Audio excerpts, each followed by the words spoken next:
இருக்கான். இப்ப நீங்க நாளைக்கு போய் கோயில் கட்டுங்க. ஏங்க எதுக்குங்க அவ்வளவு தூரமா போயிட்டு? சாய்பாபா என்னங்க போட்டோல இருக்காரா அந்த ஆளு?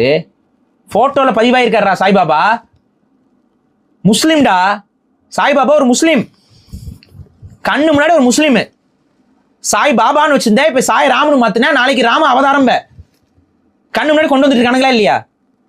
இந்த டாக்டிக்ஸை உணர்ந்தவங்க தான் நித்யானந்தா, என்ன அந்த நந்தாக்கள்லாம் இருக்காங்களா, அவங்கெல்லாம் என்ன எல்லாருக்கும் இந்த இந்த ஸ்ட்ராட்டஜி தெரியும். இந்த ஸ்ட்ராட்டஜி தெரியும். அப்படியே வாய்க்கு வந்து அடிச்சு விடு. எவனாவது ஒருத்தன் திரும்ப கேள்வி கேட்டானா அது மதத்தை புண்படுத்திட்டான்னு சொல்லி விடு. பகுத்தறிவுங்கிற ஒரு விஷயத்தை வச்சுக்காத.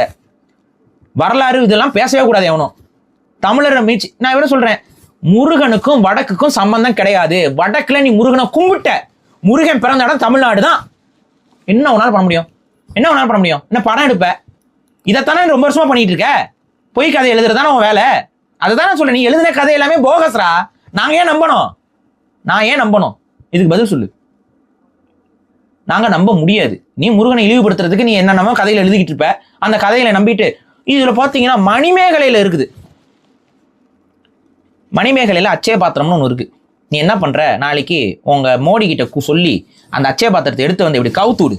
இப்படி கவுத்து விட்டுனா அந்த அச்சய பாத்திரத்துல என்னைக்குமே சோறு வத்தவே வத்தாதான். அப்படி கவுத்து விட்டு அச்சய பாத்திரத்துல சோறு வந்துகிட்டே இருக்குமா?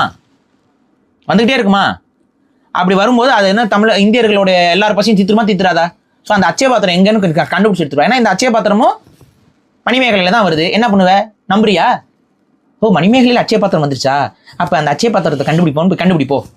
ஃபினான்ஸ் மினிஸ்டர் கூப்பிட்டு அச்சய பாத்திரத்தை கண்டுபிடிக்கிறதுக்கு ஒரு ஃபினான்ஸ் ஒதுக்கி கண்டுபிடி. இந்தியாக்குள்ள தான் இருக்கு, எங்கேயாவது கண்டுபிடி. விவசாயம்